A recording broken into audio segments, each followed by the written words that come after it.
सूरे Pasha action committee के सदके मौजूद है। सूरे पाशा वो अजीम लीडर हो जे यो नारो हुयो वतन या कफन, आज़ादी या मौत।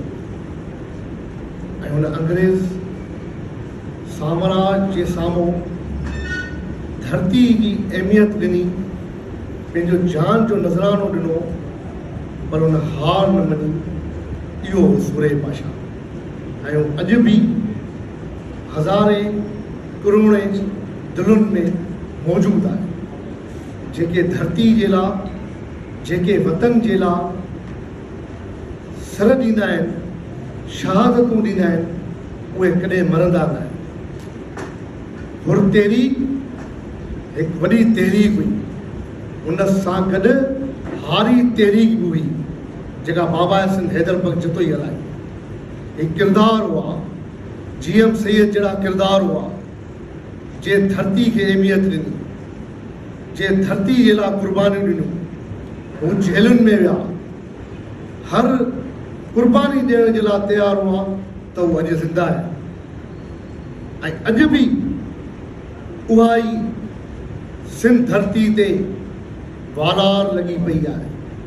साईं जा जेके मुतालबा आहिनि टे, जेके चवनि था असांजा क़बर जेका आहे सूरे पाशा जी ऐं यूनिवर्सिटी जा नाला ऐं मोकल कई वञनि, इहे त आम शयूं आहिनि। सूरे पाशा उन्हनि खां बि मथां हो। ऐं जमहूरियत जी दावेदार खां तो साईं चवे त इहे मुतालबा असां जमहूरियत जे दावेदार पार्टी खे था कयूं, जेके पंहिंजा ई कातिल नाहे ॻोल्हे सघी पंहिंजे लीडरनि जा, त उहो असां धरती जा शहीदनि जा कातिल असांखे छा ॻोल्हे। एॾी बेहसी जी ॻाल्हि आहे जो हींअर 6 केनाल पिया निकिरनि, चोलिस्तान केनाल, चोबारा केनाल, जिते सिंध जा क़ौम परस्त पाण ॾेखारनि पिया त तेज़ी सां कमु जारी आहे, ऐं हिते जा हुकुमरान चवनि था असां केनाल ठहण न ॾींदासीं। केॾी त बेहसी जी ॻाल्हि आहे। पहिरीं तव्हां ॾिसो त सिंध सां हिकिड़ो वेदन न आहे। अॼु बि सिंध खे हुर तहरीक जी ज़रूरत आहे। अॼु बि पाण खे विढ़णो पवंदो, जे पंहिंजी धरती बचाइणी पवंदी। हीउ केनालनि जो मसइलो सिंध जे माण्हुनि जे जियापे जो मसइलो आहे। भले असांखे सूरे पाशा वांगुरु शहादतूं ॾियणियूं पवनि, पर असां इहो पंजाब साम्राज्य खे ॿुधाइण था चाहियूं त असांजी माज़ी जूं तहरीकूं पढ़ी ॾिस, होशू शीदी पढ़ी ॾिस, ॿिया शहीद पढ़ी ॾिसो, असांजूं शहादतूं ॾिसो, असांजूं क़ुर्बानियूं ॾिसो। असां धरती ते कॾहिं बि सौदो क़बूल न कंदासीं। ऐं पंजाब बि हेॾी होॾ ते आहे जो सॼी सिंध सरापा एहतजाज लॻी पई आहे। बचे बचे जी पुकार इहा आहे त 6 केनाल असांखे क़बूल न आहिनि, पर उन्हनि खे बि शर्म नथो अचे। अञा उहो रेज़ोल्यूशन पास करे उहो केनालनि जो ऐलान वापसि नथा वठनि। आउं सम्झां थो त सिंध में संजीदा तहरीक जी ज़रूरत आहे, ऐं उहा तहरीक तॾहिं हलंदी जंहिंमें हुर बि गॾु हुजनि, जंहिंमें हारी बि गॾु हुजनि, जंहिंमें शागिर्द बि गॾु हुजनि, जंहिंमें हारियाणियूं बि गॾु हुजनि, शागिर्दाणियूं बि गॾु हुजनि, वकील बि गॾु हुजनि, क़ौम परस्त बि गॾु हुजनि, पर सॼी सिंध गॾु हुजे। जेतिरे ताईं सॼी सिंध गॾु न थींदी ऐं पंहिंजी अनाऊं न छॾंदी ऐं क़ुर्बानी ॾियण जे लाइ तयारु न थींदी, पोइ शायदि पाण खां धरती हली वञे।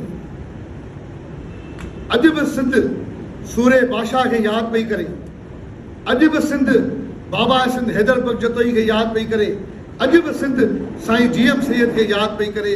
छो जो हुननि जा किरदार अहिड़ा। हिकिड़ो किरदारु अहिड़ो हो जो अॼु असेंबलियुनि में वेठो आहे। जंहिं हिकिड़े दोस्त चयो त अञा घर घर मां भुटो निकिरे पियो। भुटो त हाणे हिकिड़ो ई बचियो आहे, जंहिंजे पोयां क़ौम ई कान्हे, बाक़ी त सभु ज़रदारी वेठा आहिनि। ऐं उन्हनि वॾेरनि खे बि शर्म नथो अचे, जिन वटि लखे एकड़ ज़मीनूं आहिनि, पर अञा पोइ सिंध जो वॾेरो को जागीरदार को सरमाएदार 6 किनालनि जे लाइ नाहे निकितो।